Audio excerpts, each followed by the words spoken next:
position. Oh, sorry.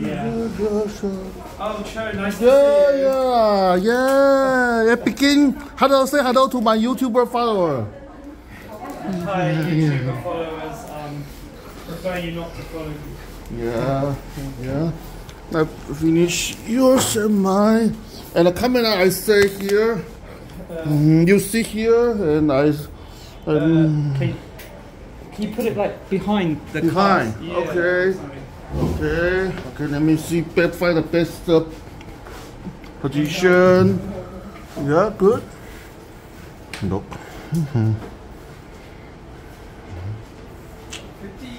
Just put it here. Yeah, just put it there. Thanks so much. Thank you. Yeah. Hello. Yeah, good. Live? Yeah, no, not live. Just record and upload to YouTube, and they will like the class. Oh, okay. And if any of you don't want it to be done, you can always let us know. Stable. If you don't want it up. Yeah. Good. Yeah, I can see you. Good. I think it's good. Good position.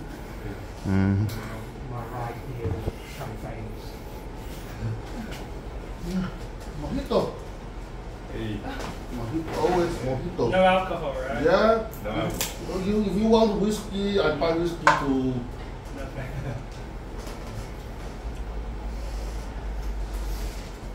Long day. Long day? Yeah. Busy? Busy. I can imagine.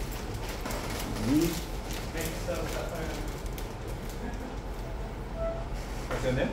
So, Joe. CHO, Joe. Oh, Joe. Nice to meet you. All the classmates, all friends, every week. So a lot of new friends or no? Yeah. Not really? Yeah, only Stephen, several years. Steven. Yeah, only Stephen several years, and all friends few days. Yeah. So I come to here for snow, take break. Yes. My heart show. Instead, slow down. Don't take. What is your name? Sarah. Okay. Michael. Is it your first time here? My best, I've been here a couple of times. Oh, a couple of times. Thank you. my delight is WWE. WWE. Oh, that's your love? Yeah. I like the UFC. Do you watch that? UFC, Ronda Rousey, Brock Lesnar, they go to WWE. Yeah, I know them. The baddest woman in the planet, Ronda Rousey.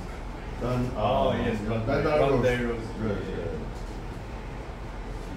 Yeah, Brock Lesnar is too old. He got several trauma. He fight with Randy Rowe in SummerSlam. His left arm almost broken. Yes. Oh. And Leah Ripley, Australia woman champion, and 30 Dominica Mysterio, some of Rey Mysterio. Mommy, he always said, mommy save me. Yeah, Australia, Leah Ripley is mommy, so he always say, mommy save me.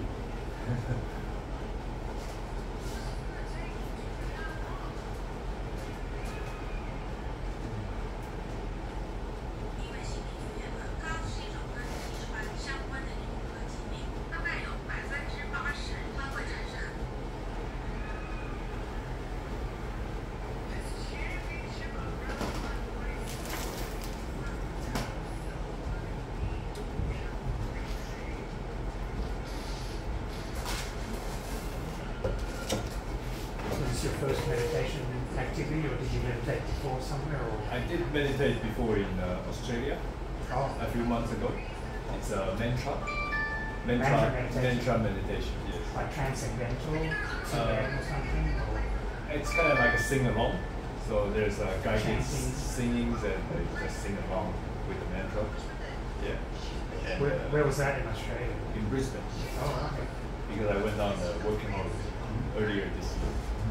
So I just came back to Taipei, which is my home, and then I want to join meditation again. Yeah. Are you guys originally from Taiwan? No. No.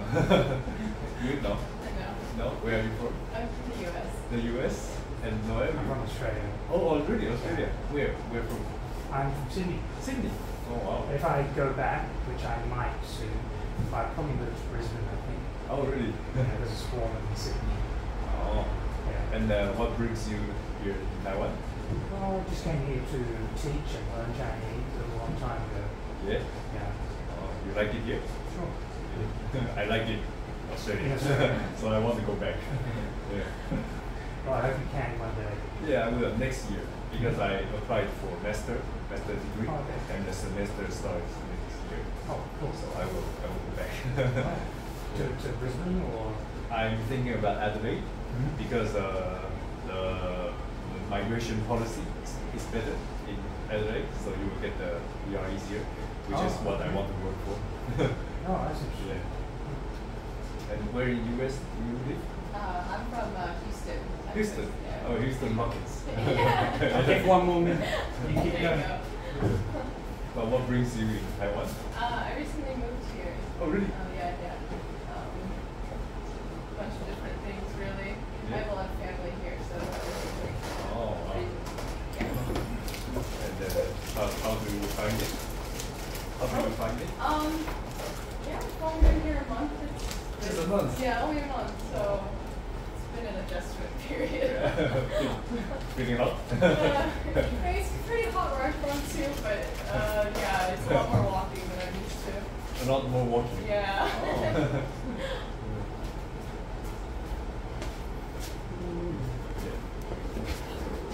I've been to Los Angeles. Oh yeah? Yes. Yeah. And I've been to like Seattle and all around the West Coast. Oh really? West Coast. How did you like that? I like it, but it was when I was very young, Oh okay. so not like recent years. Yeah, but yeah, my sister is working in New York Oh really? at the moment, so maybe I'll find the time to. So you haven't been to New York before? No. Oh okay. Yeah. Maybe. New York's fun. Have you been to? Oh, many times, yeah. Yeah? Yeah. Is it far from Houston? I guess so. Like a 3-hour flight. But I also have a lot of family in New York, so I would go to New York Still not often. Taiwan City because I will cover my camera. Oh, okay. Oh, I might cover your camera.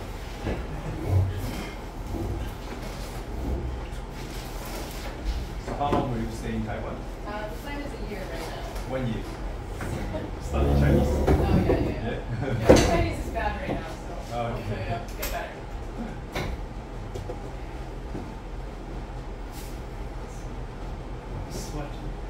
Okay, we will start. Try not to fall asleep. Okay. Okay, so yeah, welcome everyone. More people were expected, but last class of the month. So yeah, welcome all the new faces. Have you ever meditated before? Yes. Okay, we have a yes. With your phone? No, with the mantra. Okay, with a real person. Real people, wow. yes. And yourself? Oh, I've been here before. I normally wear masks, so it It's you. it's You okay. wear a mask. Yeah. What happened? Why did you take your mask off? What happened? Oh, you decided. It's like an arbitrary thing sometimes. Yeah, it's true, isn't it? Okay. Oh God, I didn't realize. That's okay. And the socks as well. Oh, yes. Yeah. Okay, so yeah, everyone's on this side. It's interesting. Hopefully, someone will come on that side. But hey, if it's too, yeah, no, I don't. You can do whatever you want. You like the table, don't you? If you want to use the aircon remote, it's over there. Oh, it's okay. Yeah. All right. That's so, why I sat here. All right. So for everybody, as long as everyone's done meditating before, then tonight's class will be quite interesting, I hope. So, yeah, my name's Stephen, and I don't really introduce myself often, but I've been meditating for a while. I've been in this Buddhist group for a very long time, and yeah, I first taught for them when I was in England a long time ago, even back at university, first made a society, and then taught outside, and yeah, in Taiwan, the teacher asked me to teach here, so that's kind of why I'm teaching. Okay, so that's me. with regard to why we're here, hopefully it's to be happy, and generally speaking, meditation is like an optimal way to achieve that. So through meditation, through reducing your disturbances and reducing the mental busyness, you'll actually be able to connect to something very, very profound. We, for example, we say there's a mind of lucidity, clarity. So connecting to these virtuous minds are very, very beautiful. And if you can manage to do it through 10 to 15 minutes of meditation per day, if you could learn to reduce and make your mind more still, perhaps 10 to 15 minutes every day, you could actually connect to something very positive. So positive that it could make your day completely change. The day you could have had without meditation, the horrible day, well, not the horrible day, but the day you could have had where your mind was a bit more rough. With meditation, your mind would be less rough, and you may be able to have less arguments, you may be able to get less irritated, you may be able to feel more happy, and you may be able to make other people more happy, therefore making new friends. Like, you could actually create like this whole new world to Aladdin. So with regard to what we're going to do now is we're going to meditate. And if you want to do the meditation well, you'll want to focus on the object of meditation to your best ability, but not force. Don't force it. You have to be very, very relaxed and watch. And that's the difficulty, okay? So you gotta be relaxed, and you don't want to fall asleep. Okay?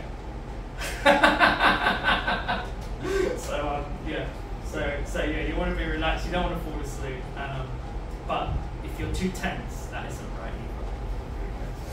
So please enter, well, we can begin with our posture, enter into our meditation posture. So we normally place our right hand on the left with our thumb tips pointing upwards. You don't have to do it, you can do what makes you feel comfortable actually. But this is a special type of posture. We normally keep the back straight, not like a soldier, not tense, but straight enough. We normally place both feet on the ground, but again, just be comfortable. Sometimes if the chair is too high or too low, sometimes you have to, you have to adjust yourself. Sometimes you might want to cross your legs, you might want to do that if it feels better. We have our elbows slightly outwards, and we drop our shoulders, and we bow our head slightly.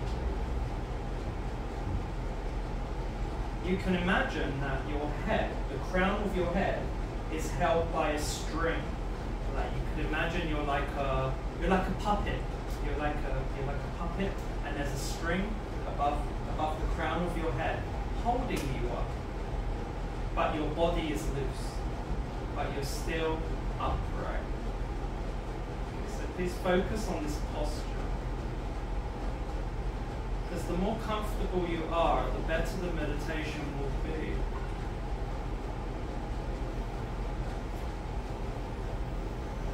And also we're going to focus on our motivation. Normally we focus on being happy in what way we believe is right for us, but also to focus on doing this for others. So please prepare your determination to do this meditation, your motivation. Perhaps for yourself and others, please focus. Think about why you're here and what you're going to do now.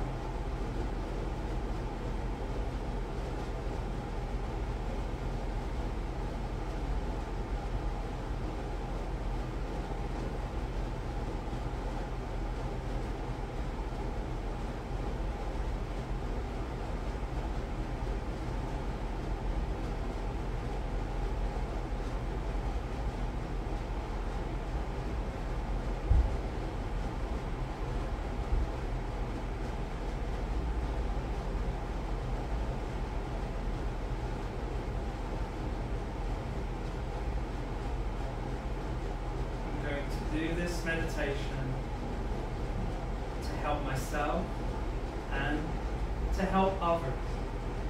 This could be one person, a few, or as many as you like, or even to help animals too. Please extend your motivation to the most positive and optimal ability you can do.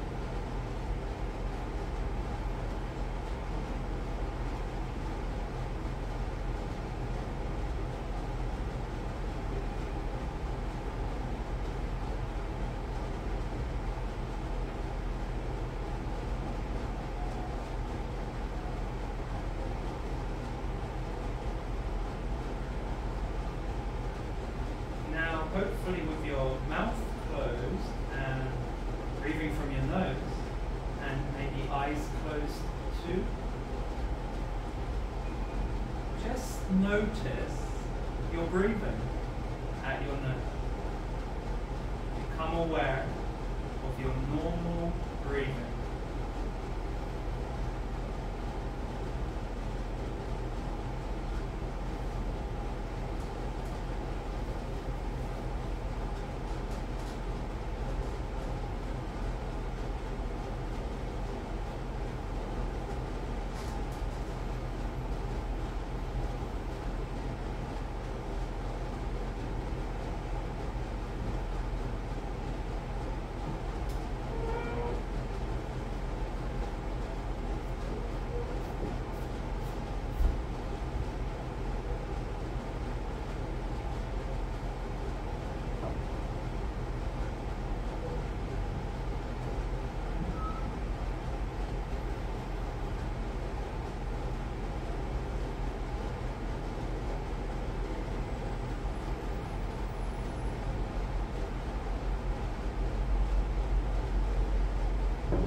Just 1 minute. Perhaps we breathe about 20 times.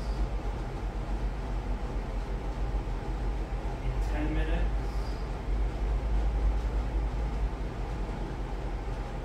Breathe 200 times. 20 minutes.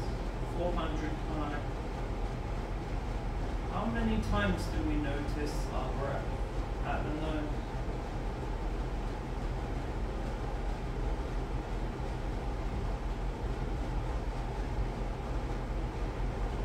This time to notice the breathing very gently.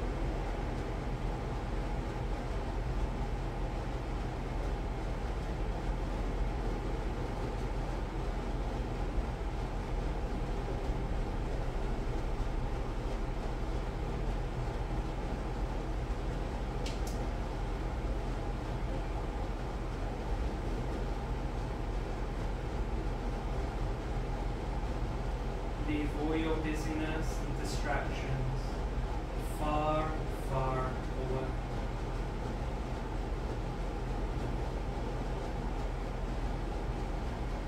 Right now, it's just you watching your mind. First, by watching your breath. Let nothing come in between you and your meditation time.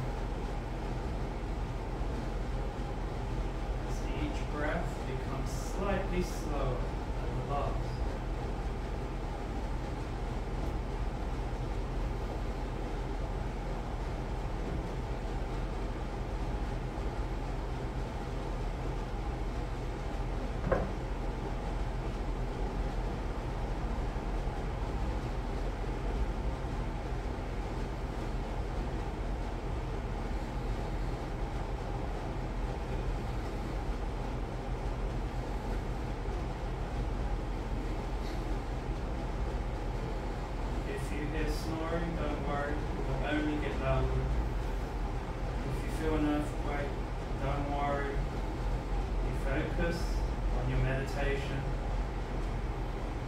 Increase your compassion for those with problems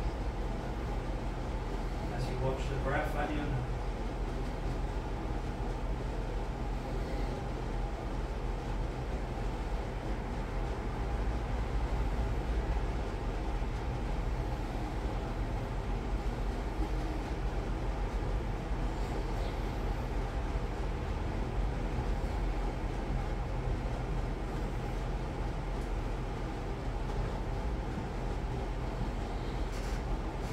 Slowly change your focus, very slowly, to feeling the sensation of the breath at the tip of the nose. Slowly, gently notice the sensation, the feeling of the air as you breathe in and out of the nose.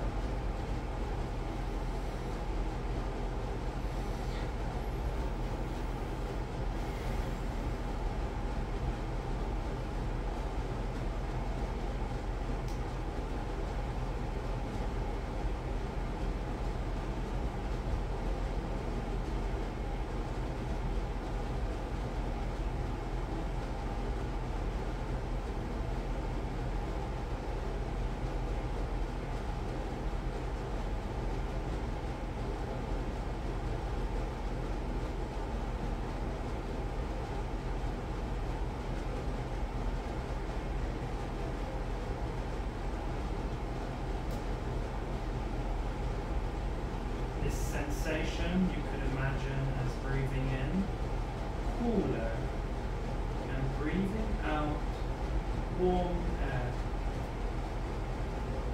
Cool air in, warm air out.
Cool air in, warm air out.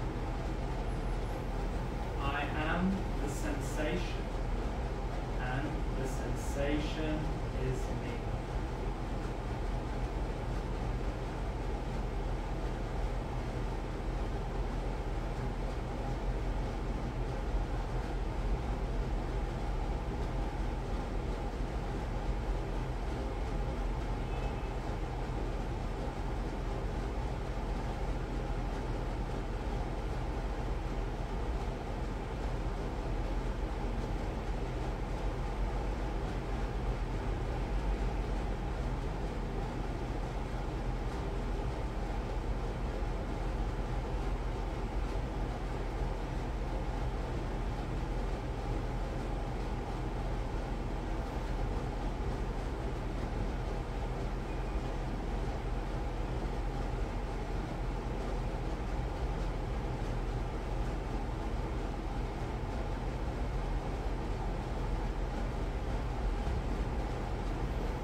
You can become more connected to the sensation, single pointedly.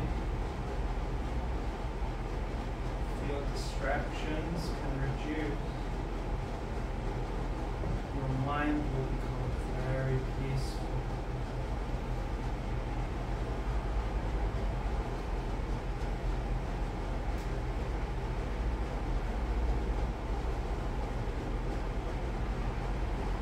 Become one with the sensation of the breath.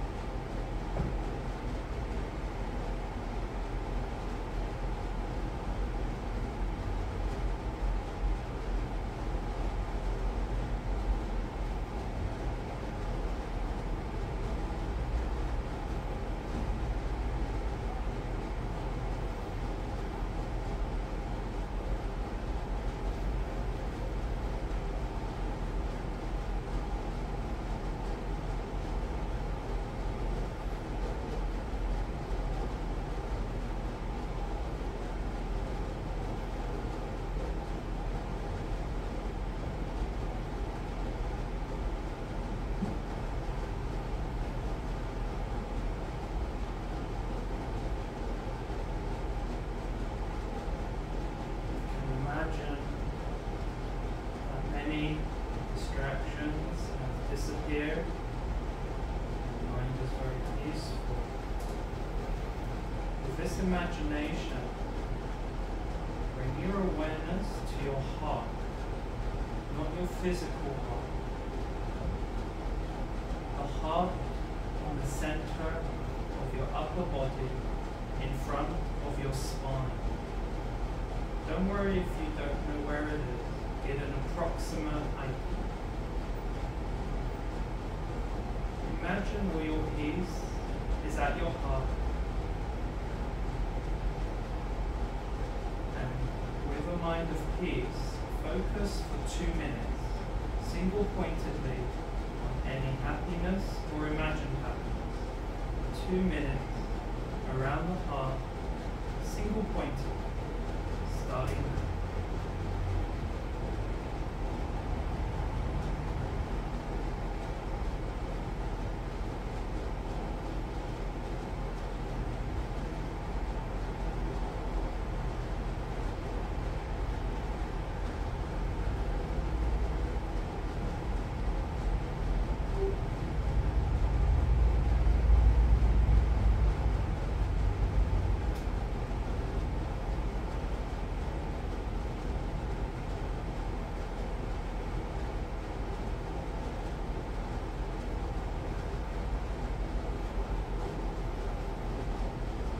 Peace at my heart.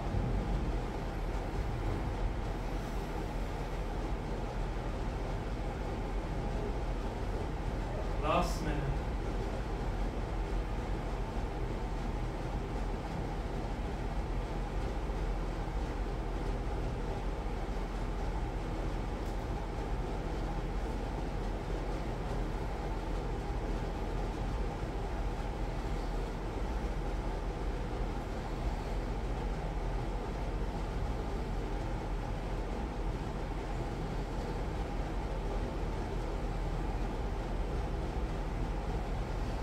Last few seconds, inner peace at your heart.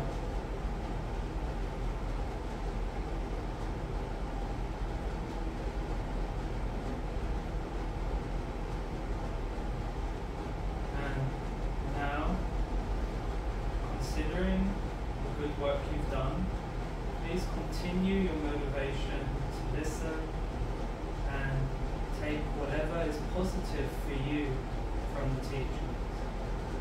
Now slowly you can arise from meditation.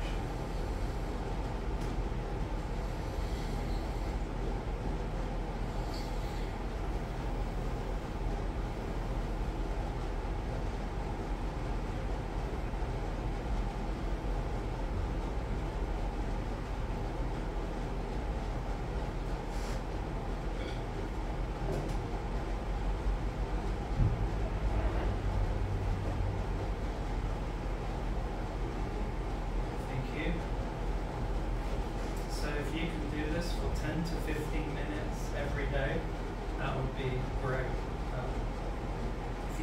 to it, you'll learn to reduce your distractions.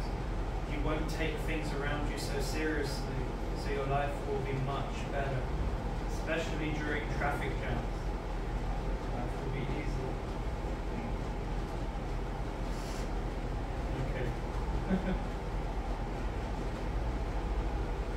So today as we're going to have although there's a pizza night on a pizza lunchtime meditation on a Saturday, next Wednesday there won't be a class here. There will be one the following Saturday here in the evening, and then Wednesdays. So next Wednesday is a break for this place, but the following Wednesday will be a class. So this is kind of like the last class of the month or the term, if we will. So we'll cover something a bit more harder than usual. So try to keep awake if you can, but if you can't, it's okay. Have sweet dreams. So what I want to cover today is karma. Right, karma. What is karma? Has anyone heard the Taylor Swift song? Karma Cafe. Karma Cafe. Yeah, that's spelled with a C though. But yeah, okay. Yes, I thought you were asleep. Karma coffee, and then back to sleep. Yeah, okay. You dream of your coffee. Okay, so yeah, all right. Karma coffee with a C. Okay. Does anyone know anything else about karma? I mean, did anyone hear the Taylor Swift song? Did anyone hear it? No. Okay. Yeah. Right. Yeah. I guess it's not a man's speaking. You've had it. I take it. What do you think of it?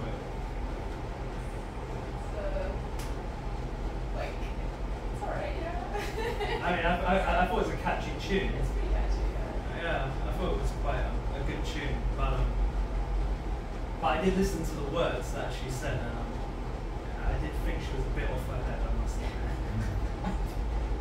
Yeah, but it's a song. It's been about like 3 months, I think, or something. She brought out a song, Taylor Swift, some famous singer. Yeah, it's called Karma, and some things she got a bit right, and some things she got very wrong.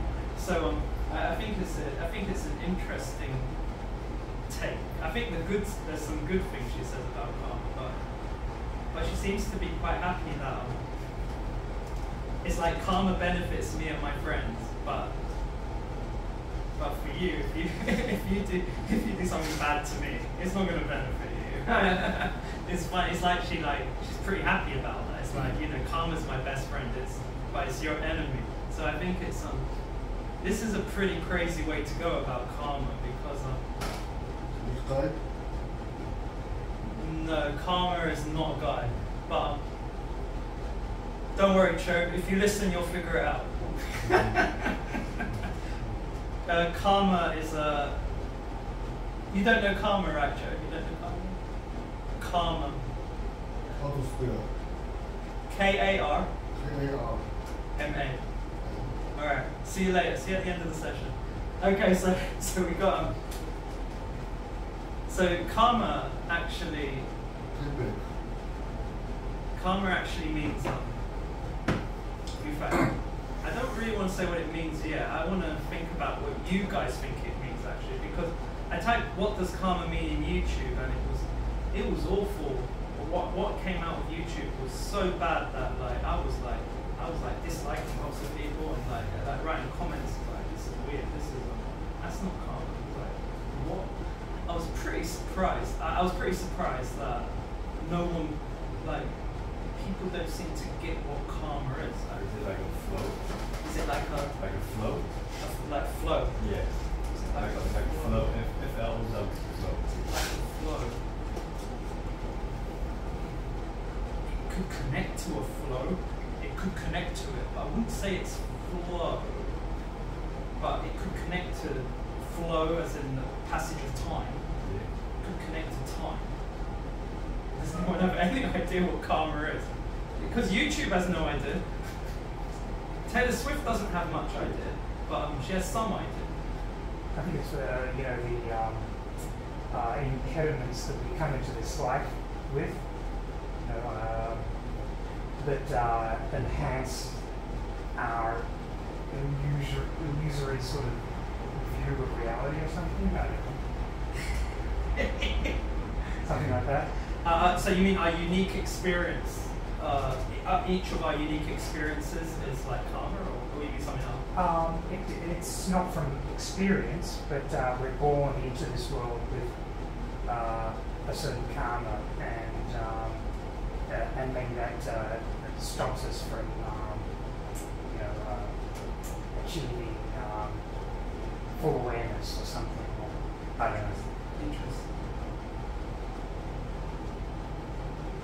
There could be some connection there, but not karma in itself. Your turn. We better hurry before he reads out the definition for us. Oh, okay, all right. I guess to me, I think of it as the way in which you interact with the world and how that molds. I mean, I guess in a more almost secular way, how it molds your perception of the world, and that's how you feel about life itself. And it's rooted in action and thought. That's not. It means action. That's exactly the word. Karma means action. That's the meaning of karma. Action. Action. That's all karma means. Action. If there's one thing you're going to learn from today, that's it. Karma just means action. So what is action? More about moving, you know, doing something. Is it only going to be, do you think karma is only action of the body? What about speech? Could your speech be an action? Yes. What about thinking? Is thinking an action or not? Some religions don't agree. Some religions don't really agree that thinking is an action. So, quite important. Is it an action? Is it? I think so. It has consequences in the world, so. Okay. Then this is great. So, an action of body, speech, and mind. An action of body, speech, and mind. I'll go on a different tangent. What action is more important? The action of body, the action of speech, the body of mind. This has been of great debate in many Buddhist traditions even. Like, in fact, not Buddhist traditions, but like philosophers versus Buddhists. What action is more important, body, speech, or mind? Well, if you think that you know, physical action is preceded by thought, then I guess it would be thought, mind. But if you only think but doesn't act upon, you know, it doesn't really affect anything, I guess. It's difficult, isn't it? See, it's interesting. Yeah, if you think about it but you don't act upon it, it's hard. It's a big debate.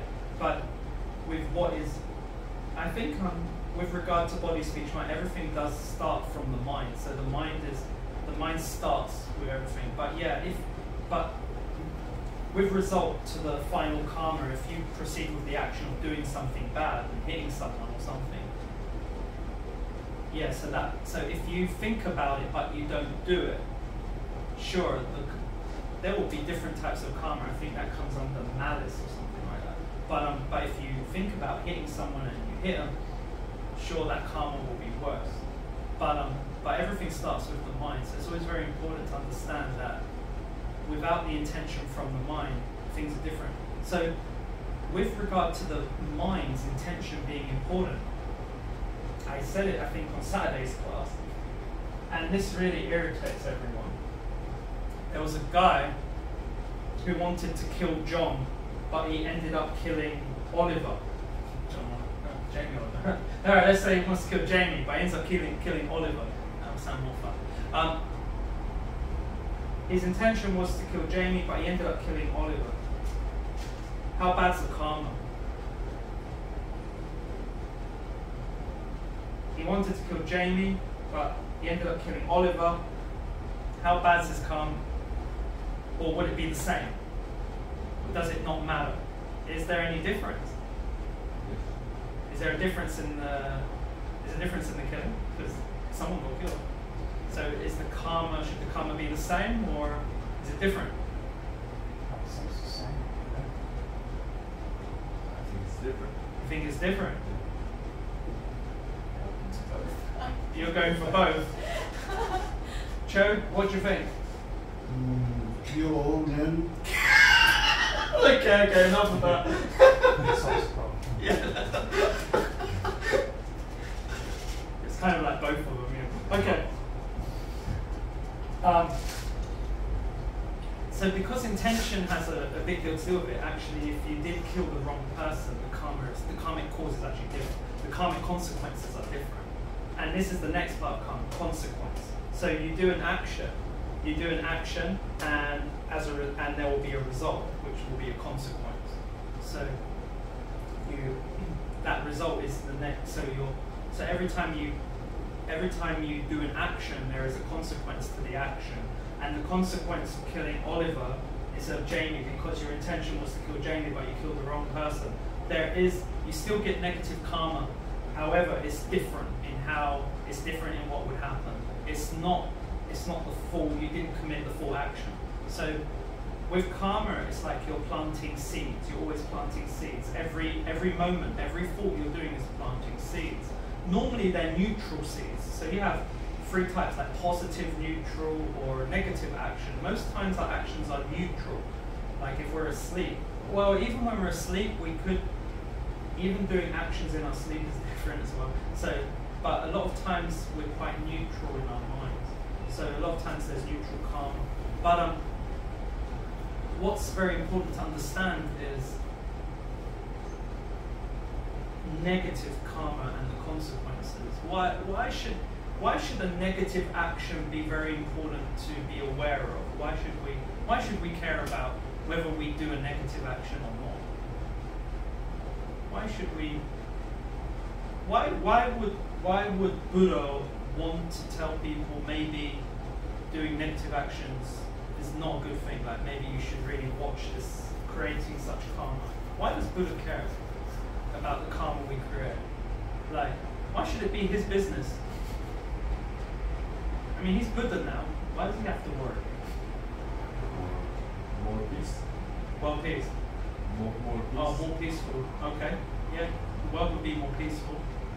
Yeah, if we create less negative karma.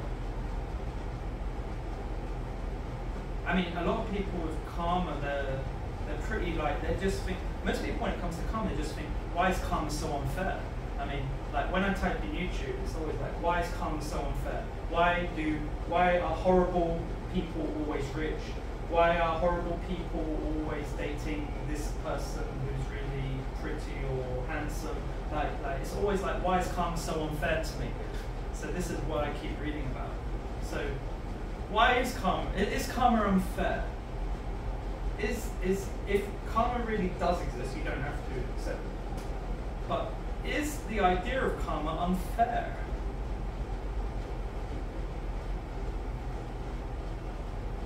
No. Oh, okay, that's quite cool. Why? Because I guess whenever you think other people has more than you, you will have something to balance out where you can't really see or evaluate. Maybe. I think there are some people really. How do you know if you have more or less than someone else? How do you measure this? How do you measure it?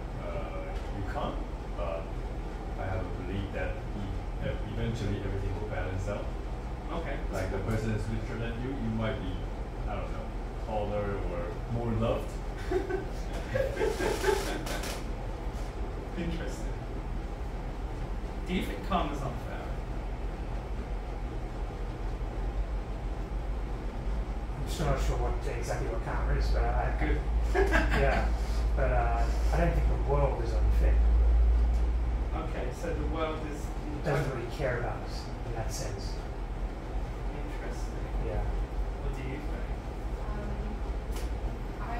I don't think it's unfair because I think that in these examples, the metric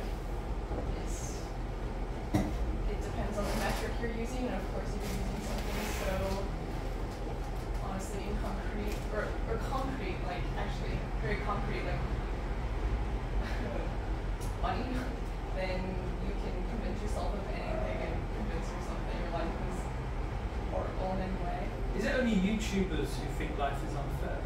Do you think most people who use YouTube they're just negative people? Is that it? Is there like something up with people who use YouTube? Well, it's a pretty miserable existence. Your whole life is huge. I just wonder. So let me get into karma so you can continue to think. You need to move your mind. So as I said, karma means actions. The actions of body, speech, and mind. The subject is very meaningful. Throughout our life, we have to experience various kinds of suffering and problems without choice. This is because we do not understand what actions we need to abandon and what actions we need to practice. If we had this knowledge and put it into practice, there would be no basis for experienced suffering and problems. So we would have no suffering and problems if we put the knowledge of knowing what actions we need to abandon and what actions we need to practice. If we actually knew what actions were good and which ones were bad completely, then we would never suffer and have problems. Does that sound good?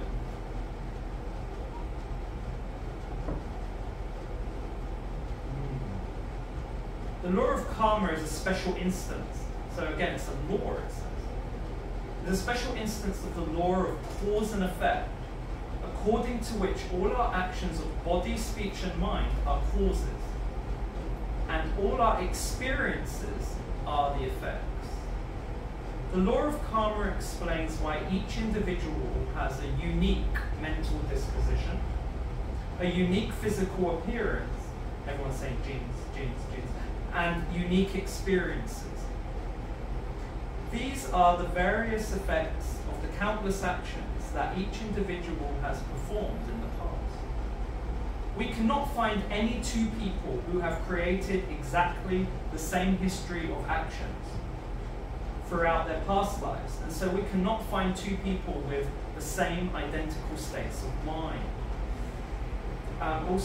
We can't find two people with identical experiences or identical physical appearances, unless you're thinking of twins, but still there's still slight differences. Each person has a different individual karma. Some people enjoy good health, while others are constantly ill. Some people are seen as beautiful, are seen as beautiful, while others are seen as very ugly. Some people have a happy disposition that is easily pleased, while others have a sour disposition and are rarely delighted by anything. Some people easily understand the meaning of spiritual teachings, while others find them difficult and obscure. And apparently this is due to karma. Our experience of the world, the way we see things, the way we look. What do you think? Is that and a lot of it's based on our past life, because when we were born, they say it's based on past life. So that's quite a lot. That's a lot to digest. I mean, a lot of people can't even accept past lives, let alone karma.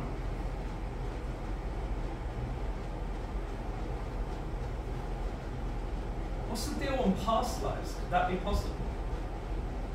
Is it possible we could have had a past life?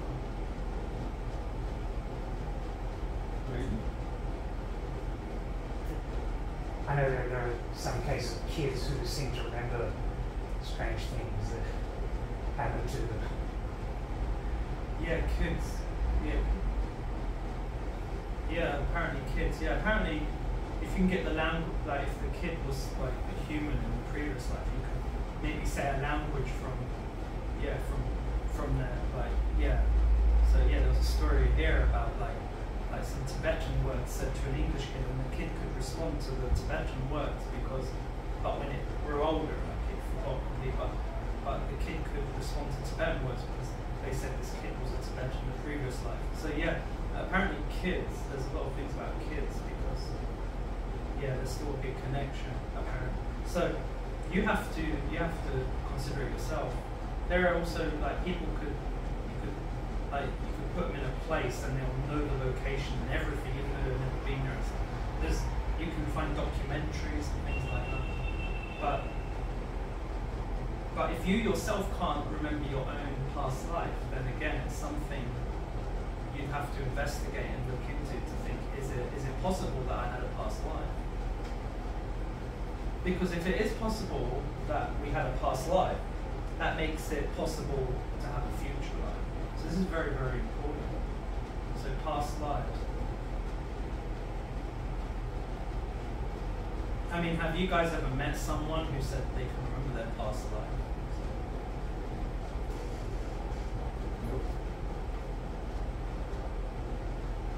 Have you guys met a fortune teller in this country? And they can see your past lives and stuff. Have you like gone to the fortune tellers? I haven't. You haven't? But it's a very popular thing to do. It is a popular thing to do. It's like, it's not on the list, but it's something. It is something maybe worth doing if you find a good fortune teller. Have you seen a fortune teller, Joe? Long time ago, it confused me. So I ignored bullshit.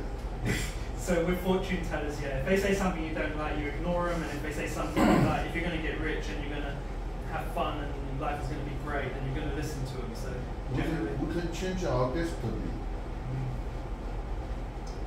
can we change our destiny?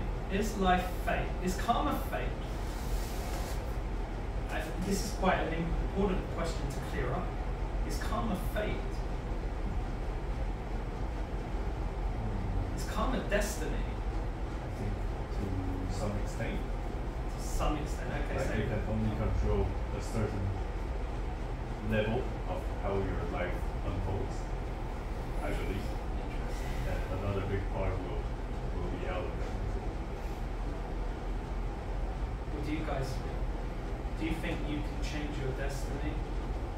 Or it's all predetermined? It's like, I don't know what it's like.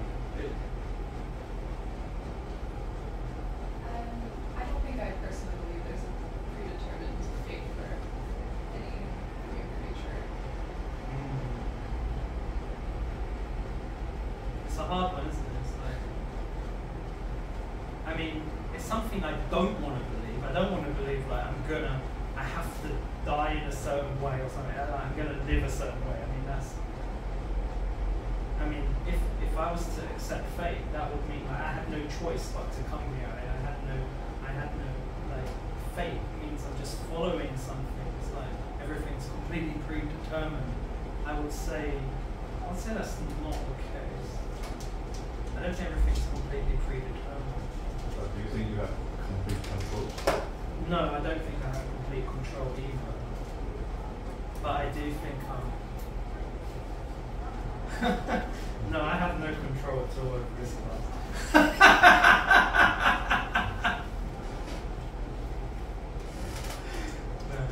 So there's teachings in every direction. So yeah, having control. No, I mean, the thing is, we can control. Although we can't control our mind, we do have the ability, in some respect, to respond in different ways. So when there's rain, instead of always responding in a negative way, we could respond in a positive way. That I don't believe that's predetermined. We're very used to responding maybe in a negative way, but it doesn't mean we have to.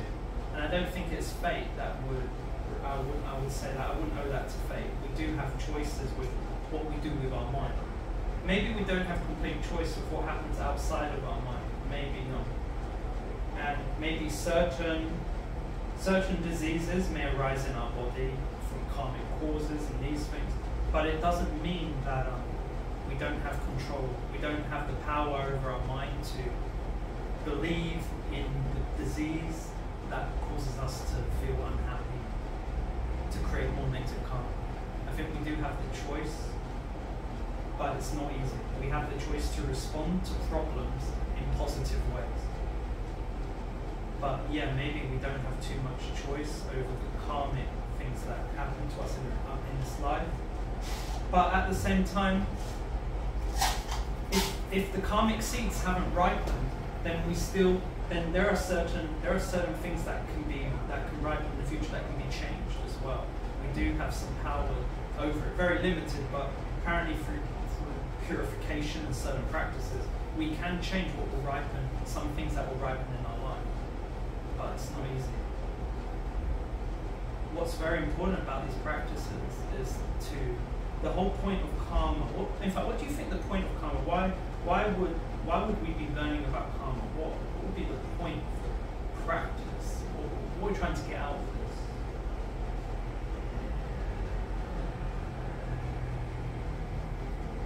Negative thoughts.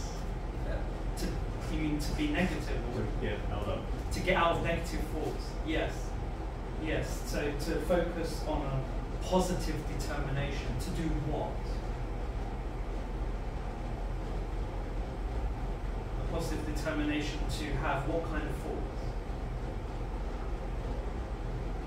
Positive thoughts, so that we can develop positive actions. So if we don't have this determination from this, then if you, like, for example, if your mind tends to be quite depressed, it's very easy to use karma in a very negative way. It's like, you know, I feel depressed, it's because I have negative karma, karma's no good, Buddhism's no good, meditation's no good. It's very easy to think like that when you feel your life is worse than others. Like when you feel it's unfair, my life is so unfair and everyone's life is kind of bad. When people's minds feel a bit dull, when there's some negativity, thinking of karma can be very dangerous. But for some people, actually, when people are feeling very negative, thinking of karma can be actually very positive because they know this feeling is arising because of karma, and if I can just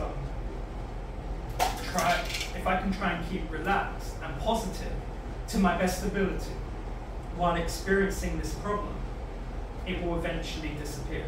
It will eventually drown out because it's just karma. It's just a karmic appearance.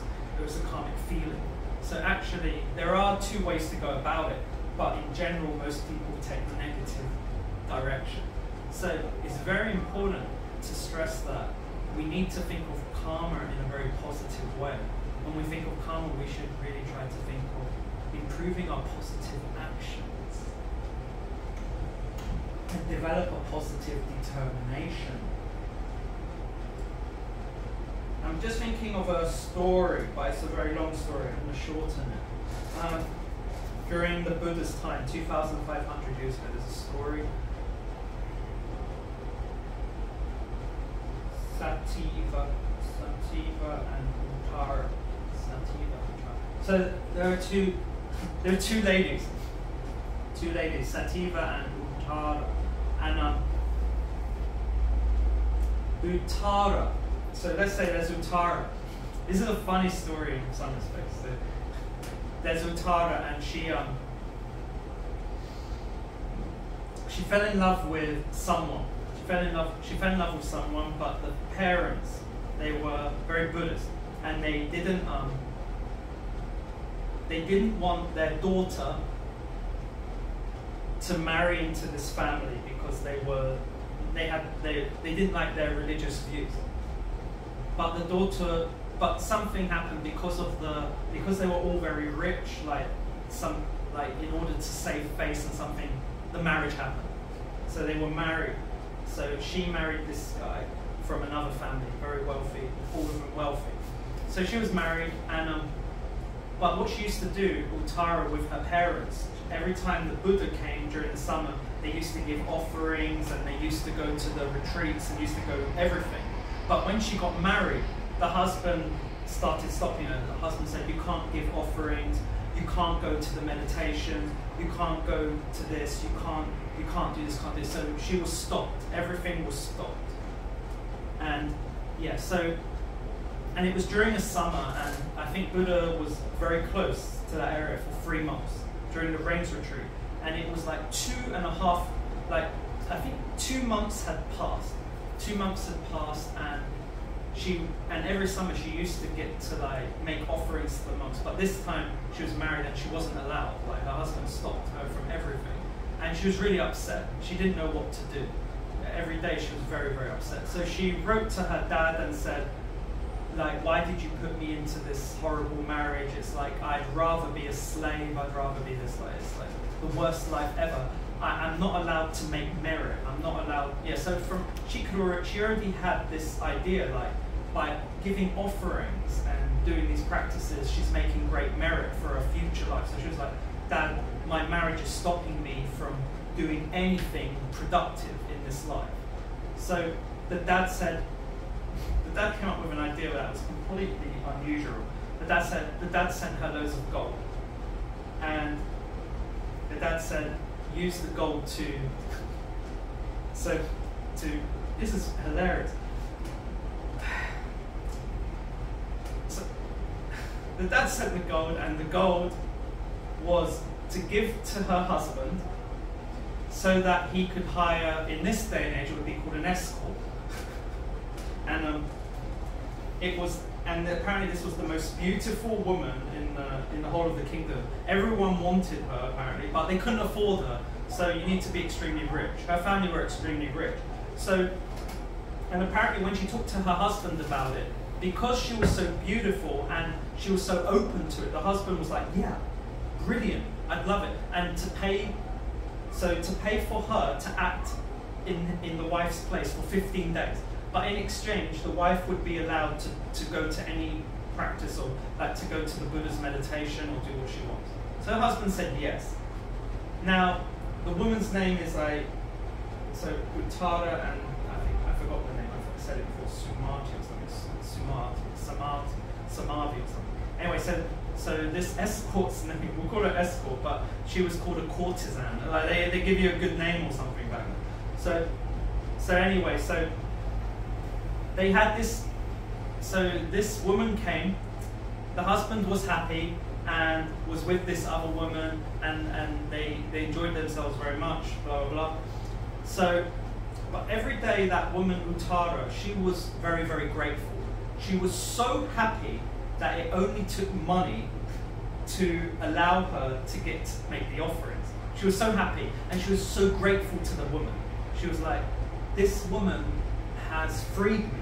She is the best woman in the world. I love no one else like she's so great. So she was very happy. Anyway, so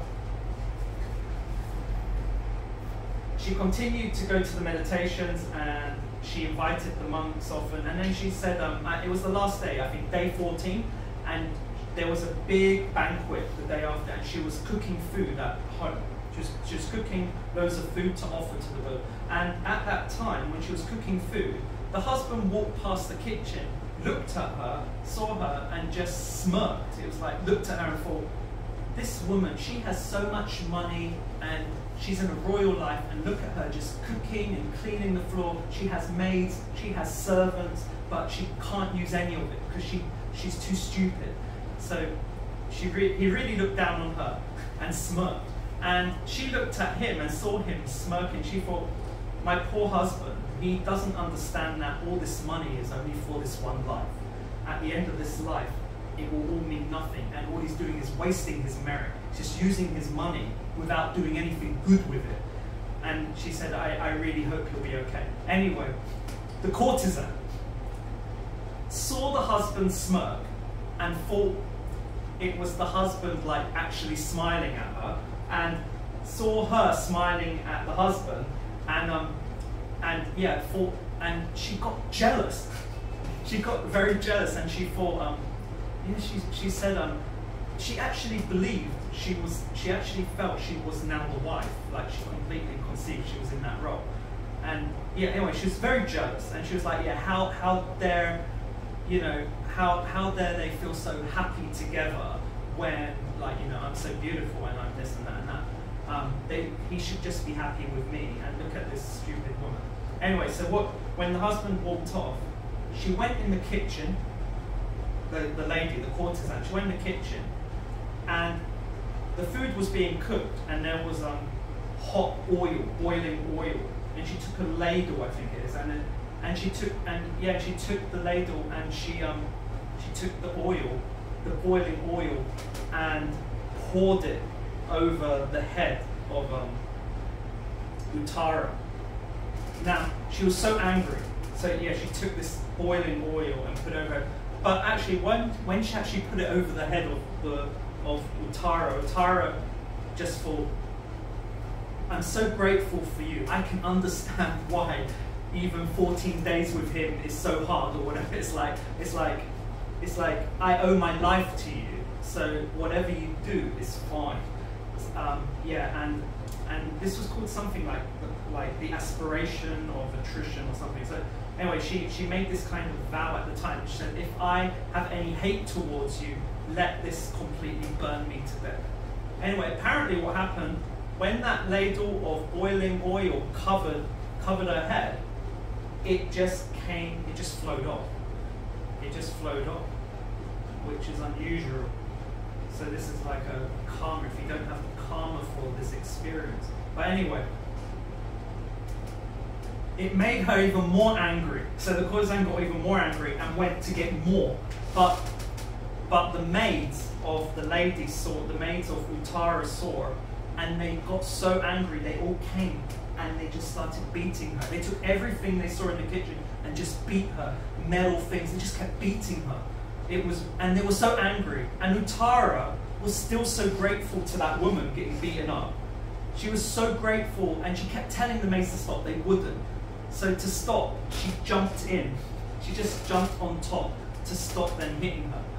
And anyway, the point being is that this courtesan eventually came back to like her anger decreased, and she was actually really sorry. She was really, really sorry for everything. And the apology goes that she said, I'll do anything, I'm so sorry. And Uttara said, well, if you're really sorry, just say sorry to my father. And then she said, that's fine. And then she said, where is your father? And she said, yeah, my father's coming tomorrow. She says, okay. And then she said, but who is your father? And she said, it's not the father, my father is not the father who brought me into this world of suffering. It's not that father. It's the father who will take me out of the world of suffering. And she said, who's that? What father is that? And she said, it's the Buddha. He will be coming tomorrow. If you can ask him for forgiveness, then everything will be fine. Anyway, so actually she did ask for forgiveness, and actually she did attain a realization on the spot. Point of the story is karma.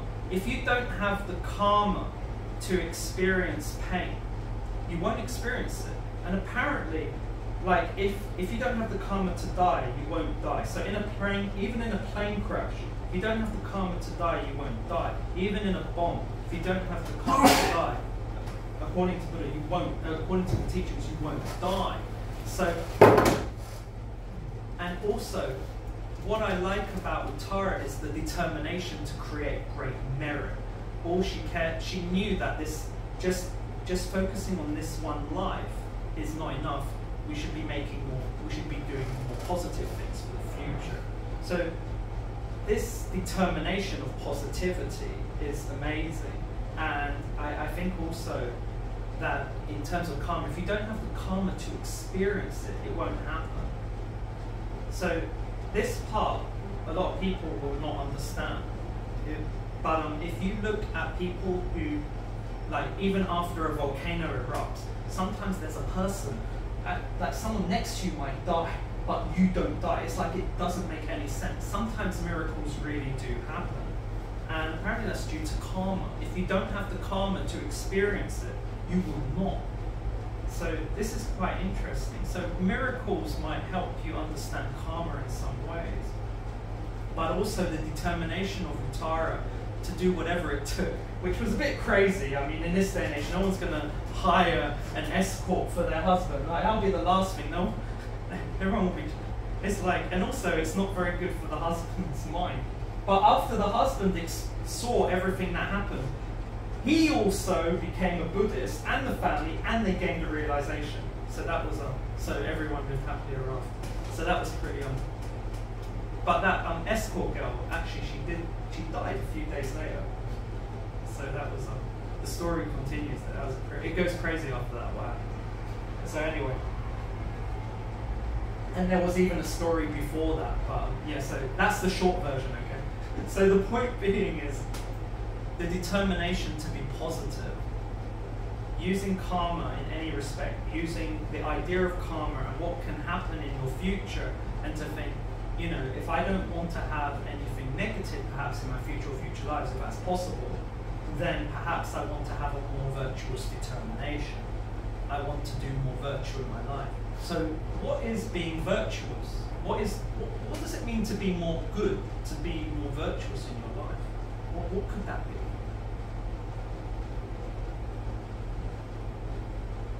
I mean, do you have to just give things to Buddha? I mean, are there other ways?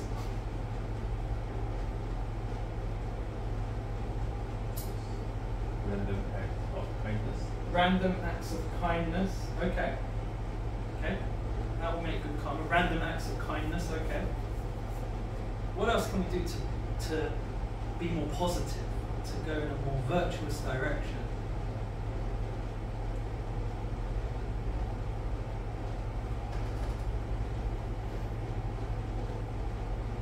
Do we want to be more positive? Do we want to be more positive? Do we really believe that doing positive things will reap positive outcomes? Do we actually believe that? Yes. Okay, you do. I do. That's great. But what about you guys? How do you feel about it? I mean, it's okay to debate. You know, if you don't fight, if there's something niggling at your mind, it's a bit weird. Then talk about it. It's okay. Because if everyone believed karma could make you do if everyone believed karma, then everyone would be doing positive things.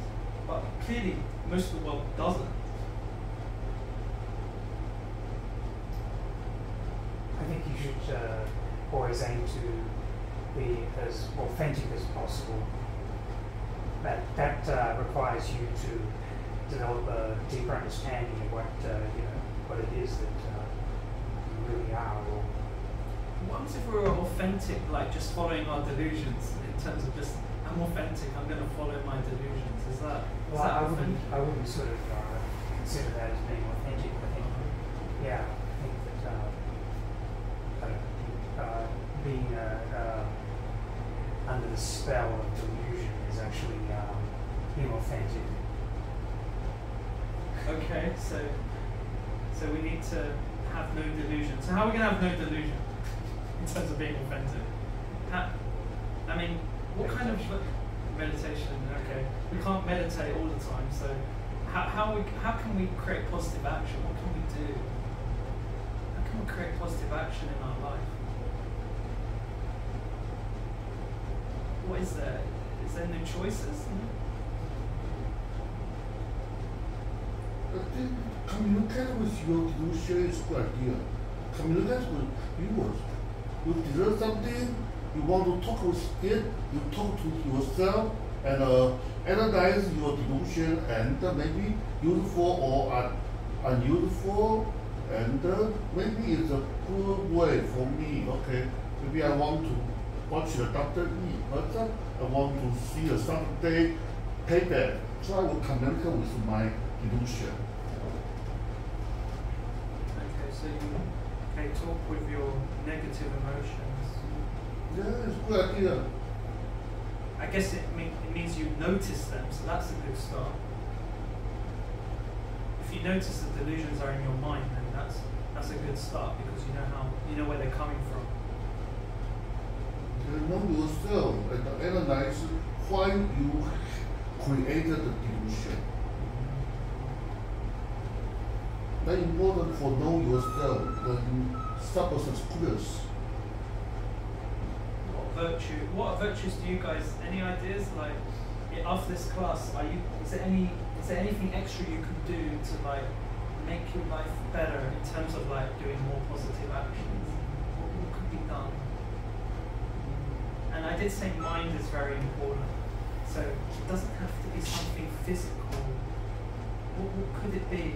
What could we upgrade with regard to being more positive? What could we do? I think that with placing the ultimate goal of karma on like this, I don't know, for me that gets messy to just look to the future and I'm doing these good things for this, that doesn't seem That isn't right. So like it isn't right in one way. It's selfish. You're right, but it is selfish. right. It is. I It is think, kind of selfish. like, There is some selfishness yeah. because we are. Yeah. Like just like the principle of externalizing the outcome is what, to me, that's not really like karma, and so for me it's more of like an internal self-compassion practice that creates positivity by virtue of nurturing and internal. But the thing is, right, no one can really naturally become a Buddha. It's not a natural process because the delusions in us are natural, and they naturally push us into naturally neutral, negative directions. So people don't naturally become Buddha. We need to have some kind of intention to upgrade. If we, not even a Buddha, just different even levels of realizations in our mind. Like, it actually takes some intention and determination to override even, and yeah, there is some selfishness because it's I want to be happy. But that's why in the Mahayana we also say we're not just doing it for ourselves, we're doing it for others too. And while we're doing it for others, there's also some selfishness tied to that. That's true. We can't say, if we say it's not, that's a lie. So delusions are combined with us, but it doesn't, still the good still overrides, and eventually that good will overtake everything. But at the beginning, yeah, there is some selfishness involved. But it's very important that we try to think: can we do more positive actions in our life? Can we actually be more positive? Can we use the idea of karma to improve our lives? Like for example, the actions of living beings are never wasted. In fact, even a long time may pass before their effects are experienced. That's not the part I wanted. Here we go. I want to talk about what the causes, like the connections are. So let me just read this first. The main causes of the sufferings of poverty is an action of stealing. So in terms of Buddhism, any type of stealing, like even, I don't know how to say, just dodging fares and stuff, like there are many levels, there are many types of stealing, but even a very little action, even a very little action could cause a huge negative impact. There are many stories about that. I don't have time to tell the stories, but I think it's very important to think, maybe if you don't want to focus on the positive actions, you can think, can I do a negative action with less negativity? So the main cause of sufferings of poverty is an action of stealing. For example, someone left an umbrella on an MRT today, and it was a really nice one. And the first thing I thought was, well, it's an unowned offering, it's an unowned item. So if it's unowned, if the item's unowned, the karma's not bad. So I thought, I think I should have the umbrella. But then I thought, actually, if the person knows the carriage and they're phoning the lost property, they could probably collect it at the end. So I thought, forget it. Maybe the person can get it back, so it's fine. But anyway, someone stole it. Someone else took it. So anyway, so if your action is if your action is really is a direct steal, or if someone dropped money and you saw the person, again, the kind of karma is negative. So it's quite important to understand what is stealing, what is not, so we don't. Why does stealing cause poverty? Why does stealing cause poverty? What do you think? If you're stealing, if you're taking that mind, that mind of that is mine when it's not yours. When an object that you think belongs to you, you take, but it's not yours, and then in the future, things are taken from you. You don't have things. So it's like a poverty of mind. well, it's not just a poverty of mind. It's a, it is, well, well, poverty of mind. Yeah, that depends on your mind. But I mean, I think we're all kind of spiritually impoverished. But generally, it's a more external poverty, like just living in a world with like it says, like in specifically, if like the kind of places of poverty, like you could grow up with like the kind of karma to like grow up on a mountain and like a rugged area, like places where you just, they could be good places, but normally it could be barren places, and there's not much, and it's quite hard to grow crops. It's like you get, apparently like the karma to like go in those kinds of areas or something apparently. So the poverty and the action of stealing, yeah, apparently there's a lot more deeper how it works. But anyway, that's just one. It says here the main causes of being oppressed are looking down on, beating, or demanding work from people of inferior position, or despising others instead of showing them kindness. Again, the main causes of being oppressed are looking down on, beating, or demanding work from people of inferior position, or despising others instead of showing them loving kindness. So if you've ever been oppressed, looked down on, so if you've ever been oppressed in general, apparently the karma created was from your action in a previous life, or even in this life, of generally looking down or treating someone as very inferior. Even if someone has an inferior position in society, it doesn't mean the person is inferior. But I mean, I think that woke society is trying to change that. I don't know if it will, but hopefully it does. But in general, people tend to always compare themselves like against cultures and against, we have hierarchies, we have social status, but if you do look down on people, apparently and oppress them, apparently the karma, the karma will be again for you to be oppressed in the future. So if you're a leader and you're in a position where you're looking down on people, so generally speaking, the karma of being a leader could be very bad in your future because you might have a higher chance of being more proud and looking down. So you have to be very careful with your position. Anyway, that's just one idea of maybe you can think, okay, if I'm looking down on someone, if I naturally look down on someone because the media says it's fine to do that, and maybe I'm trying to like push them down and be rude to them, maybe I can reduce that. What else? The main causes of suffering of being separated from friends and family are actions such as seducing other people's partners, or purposefully alienating their friends and the people who work for them. Being separated from friends and family.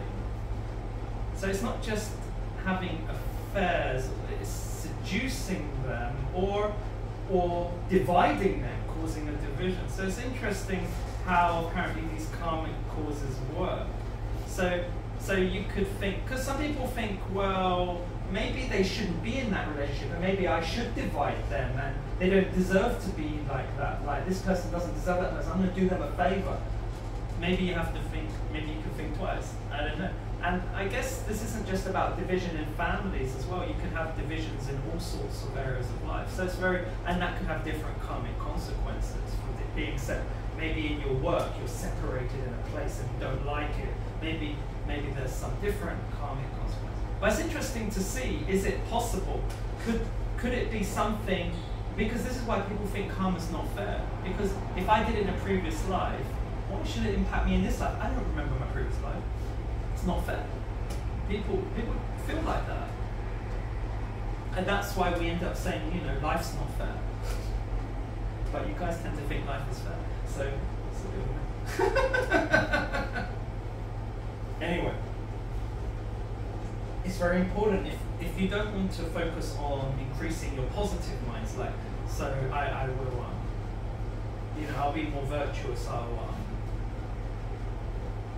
won't lie, I'll reduce my stealing, I'll reduce my backbiting, my gossiping, I'll reduce this, I'll reduce my idle chatter, I'll reduce all these non-virtuous actions. I mean, in fact, that's probably the best way to go about it, to think how you can reduce those things.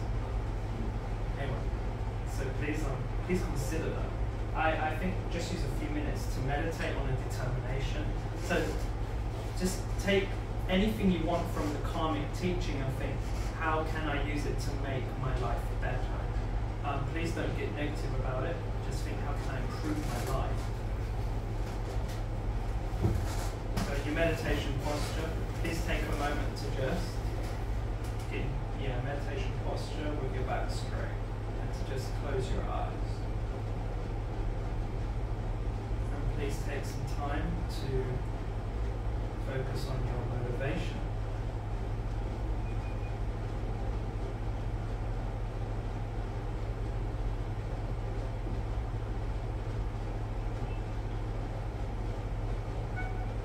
With your motivation, slowly watch the breath at your nose.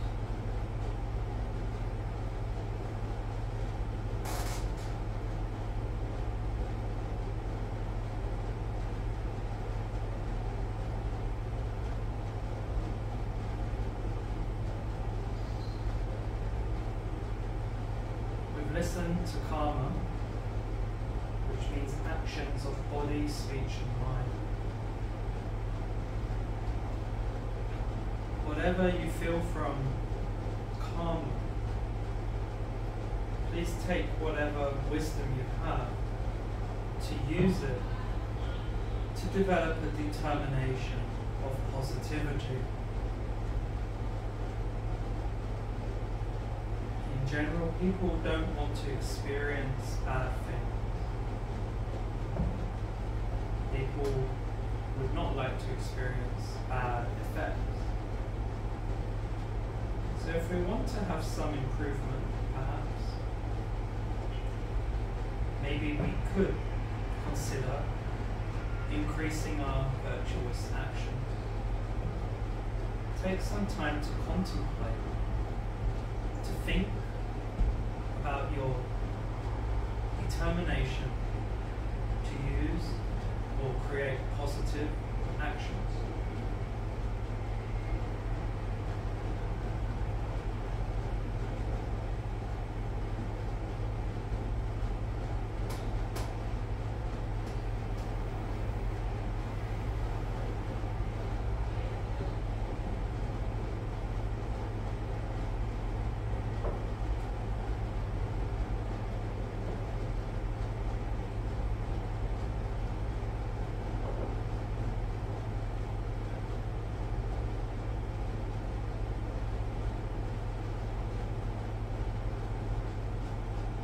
You don't need to change all your actions, just step by step.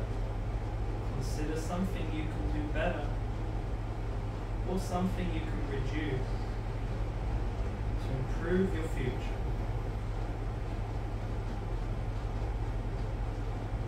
Once you have that object, whether it's to reduce your lying or be more nice and kinder to others, please focus on that determination.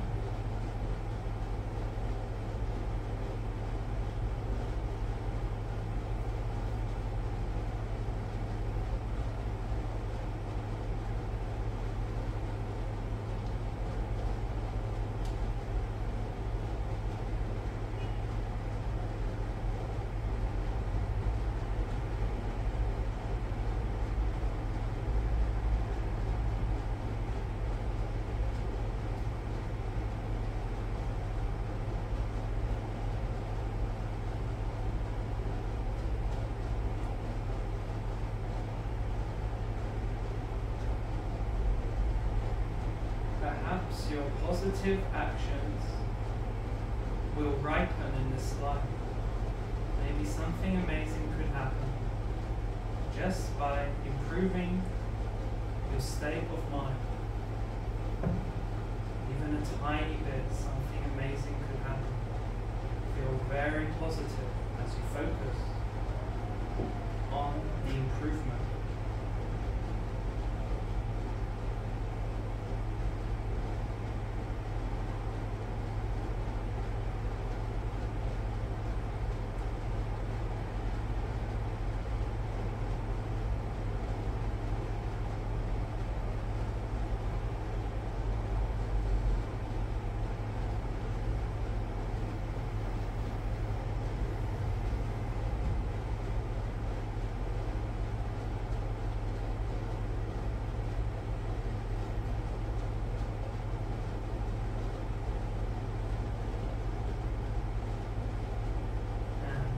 do that good thing, if you can remember to try and dedicate by doing this, and I really hope to improve my mind, my inner peace, this is even more powerful. Please imagine making dedications to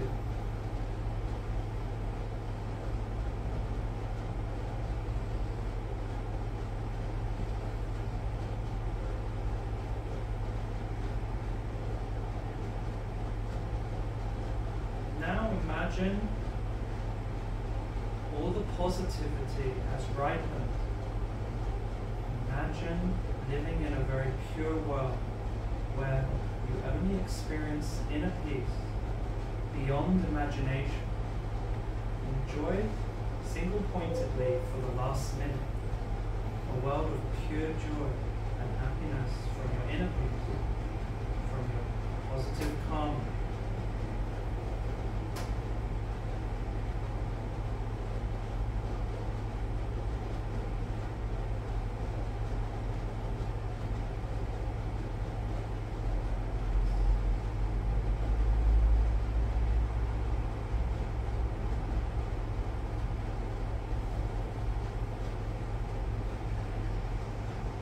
Okay, we'll finish now, thank you. Take your time to rise from meditation.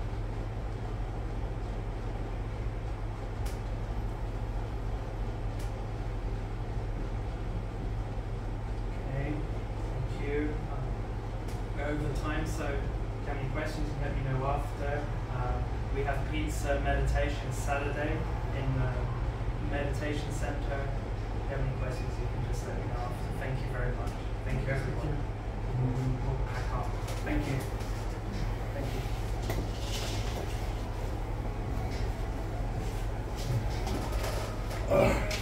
Shall we recover Yeah. the table? Yeah.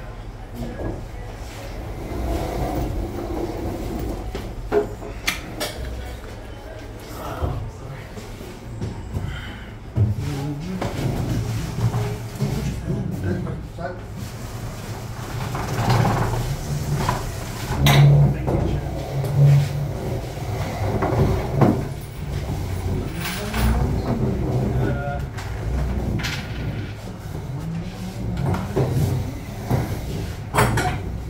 Is that bad? I'll put the donation in the back pocket, and I'll give it to the AD later. Thank you, Chair. Sorry.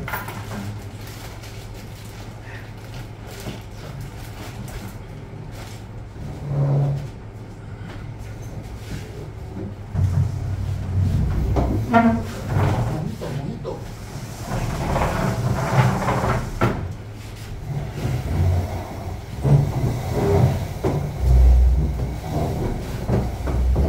Thank you, everyone.